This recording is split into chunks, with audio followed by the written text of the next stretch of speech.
Bienvenidos. Esto es Idas y Vueltas. Soy Fernando Fraquelli. Hablaremos de cultura, sus proyectos y sus inquietudes.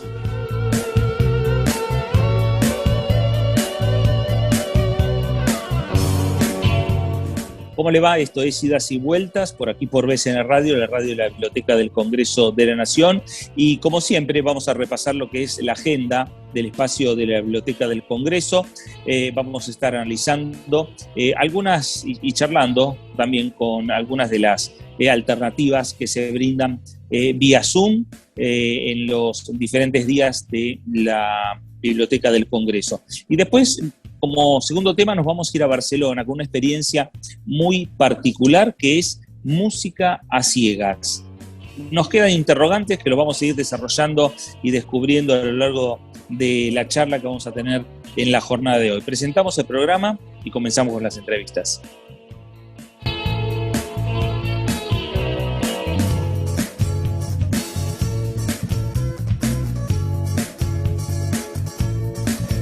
Bueno, comenzamos a desarrollar el Idas y Vueltas del día de hoy.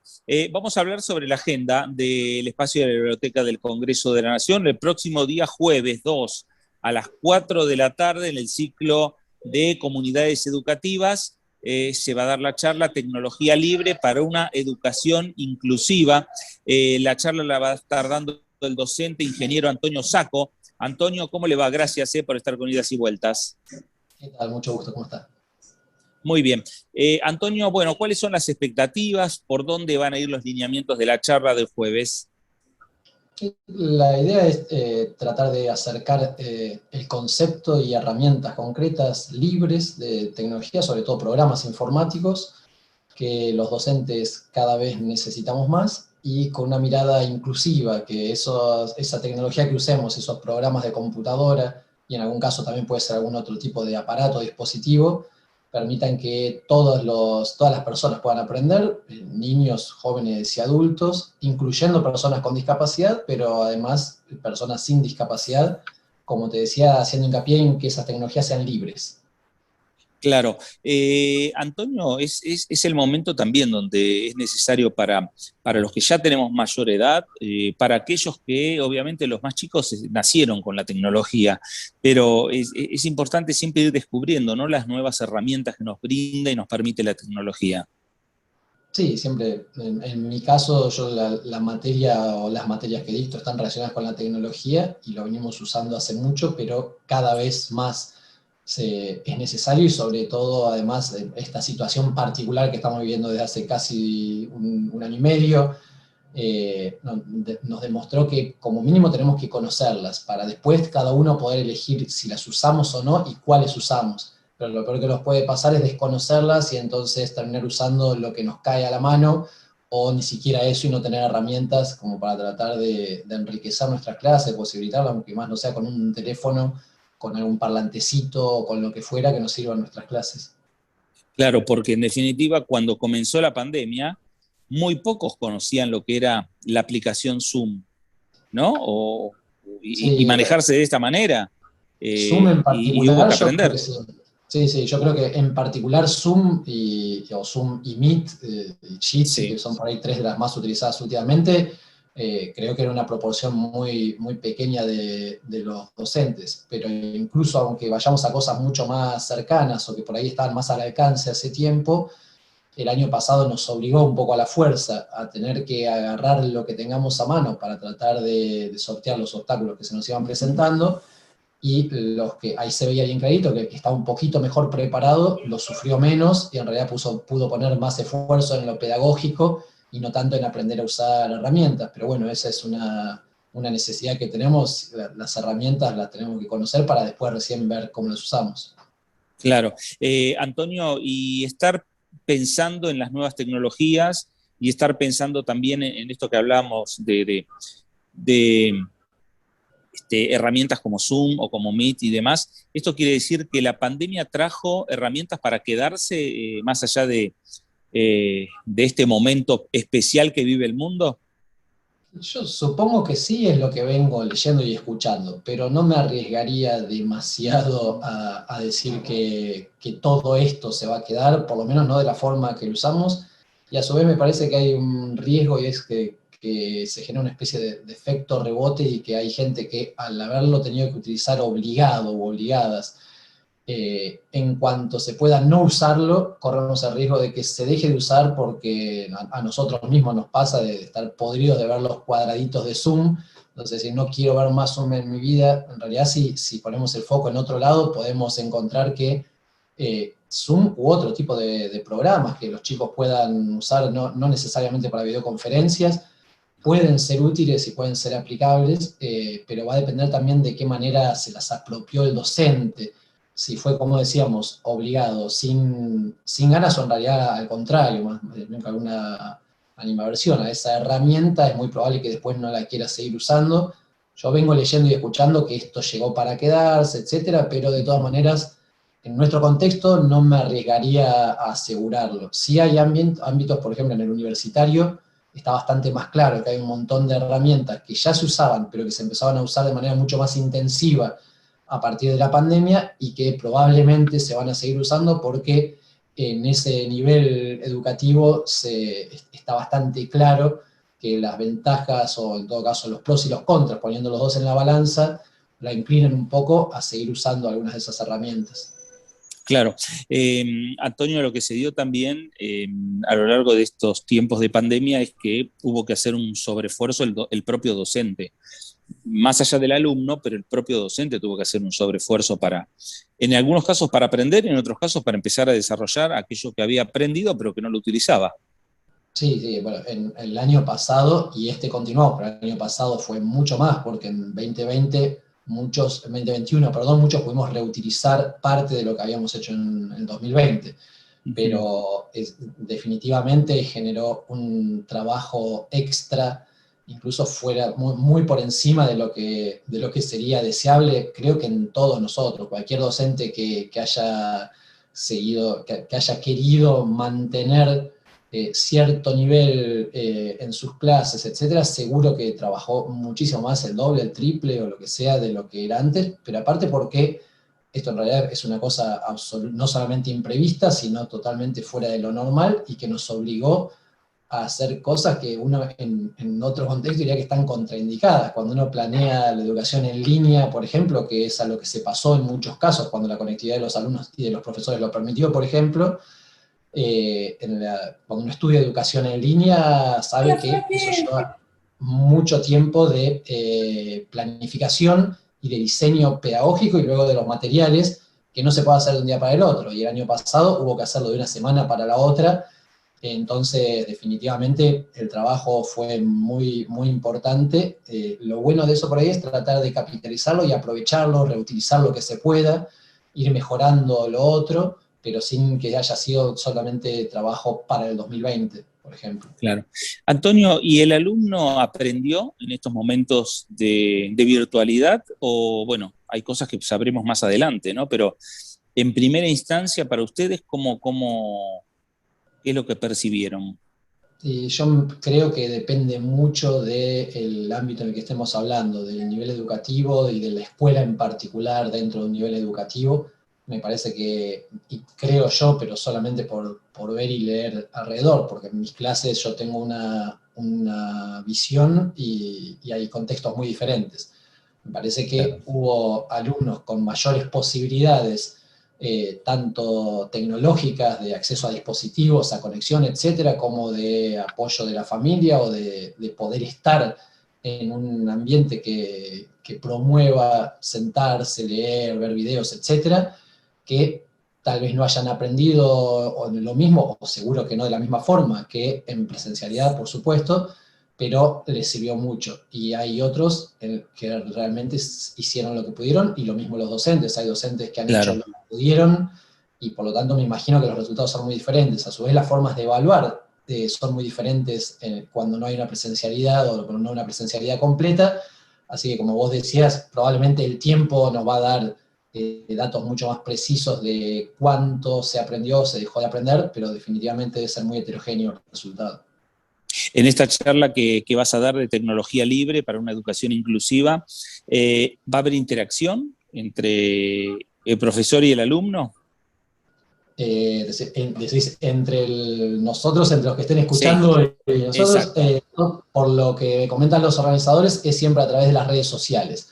Así que si bien le llaman taller, toda la realimentación del público que está escuchando es a través de redes sociales, así que todo lo que me canalice el moderador a través de esa vía, sí, por supuesto, ojalá que haya propuestas, observaciones, participaciones y preguntas para poder ir interactuando durante la charla. claro, y cuando son digamos, estas charlas de manera presencial, sí hay ya una interacción diferente y obviamente también una comunicación más directa entre el público Claro. y los alumnos y vos, ¿no? Sí, definitivamente, si bien las tecnologías también depende de lo que se usen, por ejemplo, en esta charla se va a usar una modalidad que es la adecuada para este ciclo o la que eligieron para este ciclo, pero si bien hay tecnologías que permiten una mayor o menor interacción, nunca es lo mismo, ni se pretende que sea lo mismo que en la presencialidad, entonces la Claro. posibilidad de interrupción, de comunicación gestual, etcétera, con los alumnos o con el público que hay en una clase presencial, no es la misma que en esta otra, y esta otra a su vez tiene otras ventajas, como por ejemplo que nos pueda estar mirando gente como ahora de distintos puntos de la Argentina, que en presencialidad tiene otro costo o resulta imposible. Sí, claro. Bueno, en todas las charlas, en todo este ciclo de los diferentes temas que se han analizado y que se han enseñado y brindado desde el espacio de la Biblioteca del Congreso, todos los docentes rescatan esto, la posibilidad de federalizarse y también de trascender las fronteras de la República Argentina, porque han tenido comunicaciones y han tenido mensajes de otros puntos del mundo que únicamente se puede dar como caso positivo, digo, únicamente se puede dar en estas charlas de virtualidad. Claro, sí, sí, por eso es cuestión de tratar de aprovechar para lo que nos puede ofrecer la tecnología de la manera que mejor se puede hacer. Cuando ya se trata de reemplazar otras modalidades, ahí se complica más porque hay cuestiones que son irreemplazables. Entonces, bueno, se hace lo que se puede y tratamos de tomar lo mejor de cada parte. El próximo jueves 2 de septiembre, 4 de la tarde, tecnología libre para una educación inclusiva. El docente a cargo de esta charla va a ser Antonio Sacco, el ingeniero Antonio Sacco. Antonio, gracias por estos No, minutos con idas y vueltas y con BCN Radio, la radio de la Biblioteca del Congreso. por favor, gracias a ustedes. Gracias. Hacemos la primera pausa y enseguida más idas y vueltas.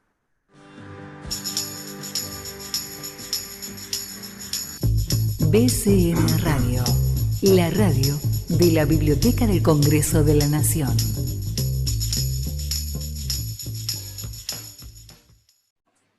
Muy bien, último bloque de idas y vueltas y nos vamos a ir a España, nos vamos a ir a Barcelona, porque vamos a hablar con una argentina, con una cordobesa, que nos va a contar esta experiencia que ya la hacen en Córdoba hace algunos años y que es un ciclo astral de música a ciegas. Florencia Carranza, gracias por este contacto con idas y vueltas, con BCN Radio, la radio de la Biblioteca del Congreso de la Nación. No, muchas gracias a ustedes por el contacto, porque bueno, es una forma de contar lo que estamos haciendo de este lado del charco, y bueno, es una experiencia súper linda para que la gente se entere de que estamos acá y le cuente a sus conocidos que bueno, que se animen a vivirla. Bueno, a ver, ¿cómo es la música a ciegas? ¿Y cuáles son los primeros resultados que han tenido? Astral Música Ciegas es, como vos dijiste, un ciclo de escucha, es una experiencia inmersiva, sonora, en completa oscuridad.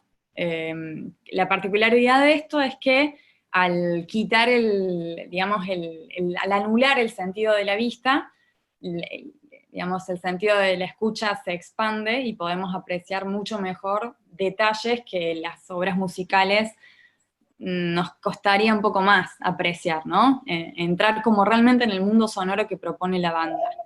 ¿Qué hacemos en Astral Música Ciegas? Escuchamos discos de principio a final, retomando esta costumbre que un poco está perdida en los tiempos actuales, otorgando la posibilidad de que las personas se entreguen a la escucha profunda y consciente de un disco, solamente que, claro, no van a poder ver nada.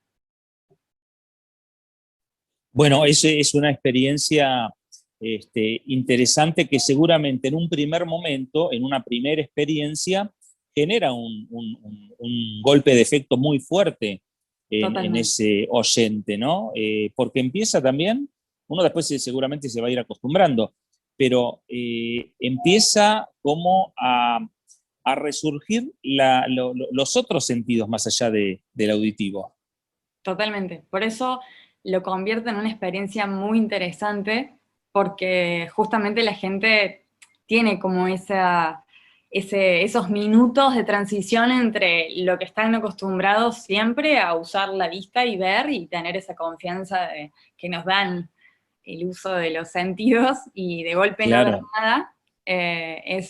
Es súper interesante, y de hecho al principio solemos hacer un par de sugerencias para que la gente lo transite de la mejor forma. La idea es que siempre uno pueda recordar a qué fue, concentrarse en la música y dejarse llevar un poco por la propuesta musical. Es un ciclo que... Claro. No, y en este ciclo, la música, ¿quién la elige? Hay digamos, el oyente, el espectador, ¿puede elegir la música? Bueno, en principio, como yo te decía antes, el ciclo ya lleva 5 años en Córdoba. Entonces Sí. te imaginarás que la colección de discos que hay, que a mí me gusta compararlo como si fuese una colección de vinilos, porque es algo así, es como una colección de discos que están en este formato, en sistema surround, lo cual es alta fidelidad. Entonces es una colección de discos muy amplia, y generalmente se propone una programación, y bueno, la gente va eligiendo según sus gustos musicales. Pensá que nosotros Claro. tenemos desde Pink Floyd a Radiohead, Queen, Depeche Mode, ahí como tenemos muchos discos clásicos, inclusive también tenemos un gran repertorio de música argentina. Puedo mencionarte Piazzolla, Cerati, Spinetta y así. Pero bueno, Claro, hay como una gran variedad. y me imagino a esos participantes que cada uno, en muchos casos, cada tema musical, por esa introspección que están haciendo, le generará recuerdos más allá de estar escuchando una música en alta fidelidad, a oscuras, bueno, en muchos recuerdos de su vida. Sí, totalmente. Las reacciones son muy variadas. Hay gente que llega muy ofuscada a la función y se va con una cara muy feliz, y hay gente que sale diciendo que tomó decisiones muy importantes de su vida estando ahí en la sesión de escucha, y otra que te dice que lloró mucho, que se entregó y que lloró demasiado y que la pasó bien. O sea, es lindo. Claro. Obviamente a veces es difícil como explicar esto, porque de golpe la gente dice, bueno, pero es un disco que escuché muchas veces y ya lo conozco, me lo sé de memoria, pero sinceramente en este formato es como muy, muy interesante. Darle una oportunidad es maravillosa la experiencia. Claro, totalmente. Lo escuchó muchas veces ese disco o ese tema, pero esta es una experiencia distinta. Total. Es una experiencia nueva. Distinta. Sí, totalmente distinta. ¿En Córdoba lo siguen haciendo o se trasladaron todos a Barcelona? No. En Córdoba sigue existiendo hace, bueno, lo que te decía, hace 5 años. Actualmente obviamente ahora con COVID un poco todo más reducido, cambiando los formatos, reducido el aforo, o bueno, pero por suerte están logrando llevándolo a cabo lo mejor que se puede. Y también lo que están haciendo, que eso es muy interesante, es adaptarse un poco a los formatos. Por ejemplo, durante la cuarentena, lo que hicieron desde Córdoba es ofrecer la posibilidad de escuchar discos en 8.D, que es como otro formato de escucha, que se aprecia mucho más con cascos. Acá tengamos en cuenta que es un sistema surround que no te obliga a usar ni un casco ni a taparte los ojos. Acá vos te sentás en una silla y el sonido te envuelve. Y también te envuelve la oscuridad. Pero el ciclo ha tratado de acompañar también, porque consideramos que es una forma muy interesante de desconectar, de volver a conectar con uno mismo, de hacer una escucha consciente. Es como un ejercicio también inclusive a mí me pasa mucho cuando estoy dentro de la sala escuchando un disco, es un ejercicio hasta de humildad, ¿no? Volver a encontrarse con esas grandes composiciones musicales y decir, wow, qué maravilla la música. Claro, Inspirador. totalmente. Totalmente. En Barcelona están igual también, más allá de que en Buenos Aires, en la República Argentina, hay aperturas a partir del COVID. En Barcelona también están con protocolos. Sí, tenemos 1,5 metros, 2 metros de distancia, siempre barbijo puesto, y tenemos, un aforo reducido. Por ejemplo, ahora mismo estamos cambiando de sala, y el aforo que nos permiten son 24 personas máximo. O sea, son salas muy grandes, pero con toda esta cuestión está reducido un poco a esto, ¿no? Pero sí, ¿Se hay van a quedar? protocolos a seguir, hay horarios a seguir y tal. Ujú, claro, ¿y se van a quedar en Barcelona o también van a ir a otros lugares de España? Ahora mismo estamos tratando de que el ciclo se establezca en Barcelona. Pensá que hoy por hoy en Barcelona, en Cataluña, hay alrededor de 350.000 argentinos, o sea que nos interesa mucho que los argentinos lleguen a esta experiencia, pero por suerte tenemos mucha audiencia repartida entre catalanes y argentinos. Pero la idea es expandirnos, y actualmente estamos teniendo conversaciones con Valencia, que si todo va bien, es otra ciudad que merece tener el ciclo también. Claro, también, y bueno, son diferentes experiencias que van transitando el mundo en definitiva, ¿no? De Córdoba a Barcelona, de Barcelona a Valencia. Florencia, ¿vos estás coordinando todo lo que es Barcelona o España en general? Por ahora solo estoy a cargo de Barcelona. Más Ujú. adelante, a medida que el proyecto vaya evolucionando, iremos viendo cómo se va gestionando. Pero en principio ahora yo estoy como a cargo de Barcelona. Y bueno, es un ¿Alguna? desafío. Claro, exactamente. Florencia, para ir terminando, ¿hay alguna música en especial que se pide más que otra música o la gente prefiere los clásicos, como vos decías antes? Te diría que Pink Floyd es un clásico que siempre es que siempre llena aforo, pero nos pasó que el último mes, que antes de empezar las vacaciones aquí, que agosto todo casi se detiene, Ujú. nos pasó que empezamos a probar Cerati, el disco Bocanada, y también fue un súper éxito entre los argentinos, así que fue muy interesante. Pero te diría que Pink Floyd es la estrella, la más buscada, digamos, aunque bueno, todos los discos ofrecen sus distintas variedades sonoras. Claro, y depende también, obviamente, del oyente, que es el que va a disfrutar y que va también a trasladarse, ¿no? En definitiva, mentalmente Total, va a ir a volar. totalmente. Totalmente. Exactamente. Astral, Músicas Ciegas, un ciclo que se está dando en Córdoba, que también se está dando en España, que en España, en Barcelona, coordina Florencia Carranza. Flor, gracias por estos minutos con idas y Gracias a vueltas. ustedes, de verdad. Gracias, muy amable. Muy bien, y Muy bien. con la opinión, con estos datos que nos daba Florencia, le ponemos punto final a idas y vueltas del día de hoy. Esto, como siempre, nos reencontramos en los próximos días por aquí, por BCN Radio, la radio y la Biblioteca del Congreso de la Nación. Gracias. Programa producido por la Subdirección de Prensa y Difusión de la Biblioteca del Congreso de la Nación.